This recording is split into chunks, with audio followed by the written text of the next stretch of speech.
Hello guys, study to the point में आप लोग का स्वागत है। मैं रवि कुमार आपका स्वागत करता हूँ। आज हम लोग का विषय है अल्फ्रेड मार्शल, जो कि एक नव परंपरावादी विचारक थे अर्थशास्त्र के। उन्होंने अर्थशास्त्र में दो बातें कही थी। पहला जो है उनका है, हम लोग को पढ़ना है कि जो कीमत का निर्धारण है उसमें समय का क्या महत्व होता है, यानी कि कीमत के निर्धारण में समय को हम लोग किस तरह से डिफाइन कर सकते हैं। तो उन्होंने, अगर उनके बारे में हम जाने तो वो एक नव परंपरावादी थे। नव परंपरावादी कैसे? तो पहले परंपरावादी आया, उसके बाद नव परंपरावादी आया। नव परंपरावादी कैसे कब आया, इनका उदय कैसे होता है? तो जब नव परंपरावादी क्या कहते हैं कि लेजिस फेयर, यानी कि अहस्तक्षेप की नीति, सरकार व्यक्ति के मामले में राज्य का अहस्तक्षेप होना चाहिए, या जो व्यापार है व्यापार पर व्यक्ति का अधिकार होना चाहिए, राज्य का कोई अधिकार नहीं होना चाहिए, राज्य का अहस्तक्षेप होना चाहिए। जितने भी परंपरावादी थे वो लेजिस फेयर के सिद्धांत पर चलते थे। लेकिन क्या हुआ कि जैसे जैसे विकास होने लगा, विकास होने के साथ साथ बैंक सेक्टर जो है आगे आने लगे, बैंकों का सहारा लिया जाने लगा, लोग बैंकों से लोन लेना शुरू कर दिए, ठीक है। और जो बिजनेस है, जो व्यापार है, बहुत तेज़ी से फैलने लगा था, ठीक है। और जो लेजिस फेयर यानी कि सरकार का हस्तक्षेप की नीति के कारण समाज में बहुत बुराई होने लगी थी। जैसे में अभी हम लोग जानते हैं कि हाल फिलहाल में प्याज का दाम बढ़ गया था। कैसे बढ़ता था? तो जो लोग उत्पादन करते हैं वो क्या कर लेते हैं, स्टॉक कर लेते हैं सामानों को। प्याज का स्टॉक कर लिए तो अब वो क्या करते हैं कि प्याज का दाम जब बढ़ेगा तो हम बेचेंगे, जिसके कारण जो प्याज का दाम था वो बहुत तेज़ी से बढ़ जाता है। इसी समस्या को दूर करने के लिए जो है नव परंपरावादी आते हैं। और क्योंकि व्यापार में तो लेजिस फेयर था, राज्य का व्यापार पर कोई नियंत्रण नहीं था, जिसके कारण स्टॉक जो है बहुत तेज़ी से बढ़ रहा था, कीमतें बहुत तेज़ी से बढ़ रही थी। इसीलिए जो परंपरावादी थे उनमें सुधार होने लगा और उनका विकास हुआ, और नव परंपरावादी जितने भी लोग उसके बाद आए वो नव परंपरावादी कहलाएं। और उनमें एक थे अल्फ्रेड मार्शल। अल्फ्रेड मार्शल एक नव परंपरावादी थे। इनके कुछ विचारक के नाम है, जैसे पीगू हो गया, विटस्टीन हो गया, चैपमैन हो गया। ये लोग जो है नव परंपरावादी थे। अब देखते हैं कि इनका विचार क्या था। तो ये कहते हैं कि कीमत में समय का क्या महत्व है। तो हम लोग जैसे देखे थे कि जो परंपरावादी थे वो कहते थे कि किसी भी वस्तु का कीमत उतना ही होगा जितना उसमें श्रम लगा है, यानी कि जितना उसमें श्रम लगा, श्रम की मात्रा के अनुसार उस वस्तु का दाम या कीमत निर्धारित होगा, ठीक है।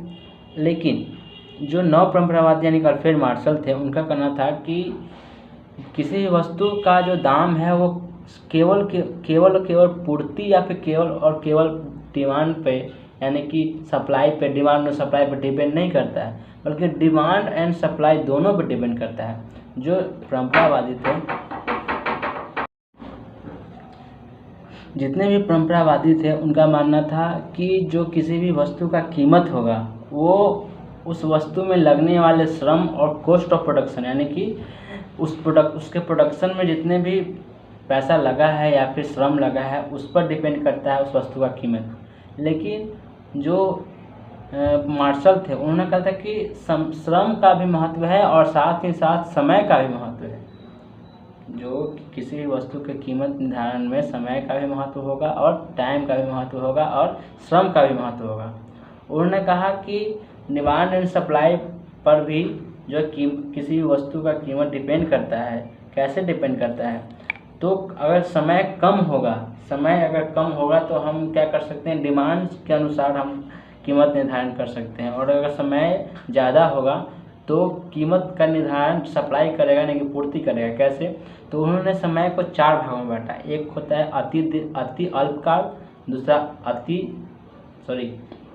पहला होता है अति अल्पकाल, दूसरा अल्पकाल, तीसरा दीर्घकाल और चौथा अति दीर्घकाल। मतलब पहला क्या था? तो अति अल्पकाल, दूसरा अल्पकाल, तीसरा दीर्घकाल और चौथा अति दीर्घकाल। उन्होंने कहा कि जो अति अल्पकाल है, अति अल्पकाल बहुत कम समय के लिए होगा, ठीक है, जैसे 4 दिन 5 दिन। इसमें हम लोग सप्लाई को नहीं बढ़ा सकते हैं, डिमांड को बढ़ा सकते हैं, सप्लाई को हम लोग नहीं बढ़ा सकते हैं। कैसे? तो जो सप्लाई है, डिमांड तो बढ़ते रहेगा, डिमांड की कोई दिक्कत नहीं है, डिमांड हमेशा बढ़ते रहेगी, लेकिन सप्लाई को हम लोग सप्लाई करने के लिए हम मशीनें चाहिए, बड़े बड़े श्रम चाहिए।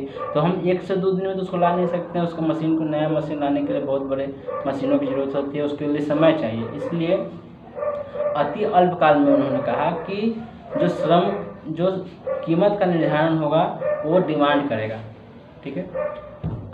जो कीमत का निर्धारण होगा कौन करेगा? डिमांड करेगा। और दूसरा होता है अल्पकाल। अल्पकाल में उन्होंने कहा कि हम सिर्फ और सिर्फ एक ही कॉस्ट ऑफ प्रोडक्शन, यानी कि जो फैक्टर ऑफ प्रोडक्शन है, फैक्टर ऑफ प्रोडक्शन को हम लोग चेंज कर सकते हैं। जैसे श्रम को हम अगर 4 से 5 दिन 10 दिन हमको टाइम मिला है तो हम बड़े बड़े मशीन हम लोग चेंज नहीं कर सकते हैं, हम जो है नए नए श्रम ला सकते हैं। तो श्रम के कारण हम लोग प्रोडक्शन बढ़ा सकते हैं, ठीक है। तो सिर्फ एक फैक्टर ऑफ प्रोडक्शन को चेंज करने के कारण ज़्यादा प्रोडक्शन नहीं बढ़ेगा। इसलिए उन्होंने फिर कहा कि अल्पकाल में भी जो है कीमत का निर्धारण जो है वो कौन करेगा? तो डिमांड ही करेगा, ठीक है।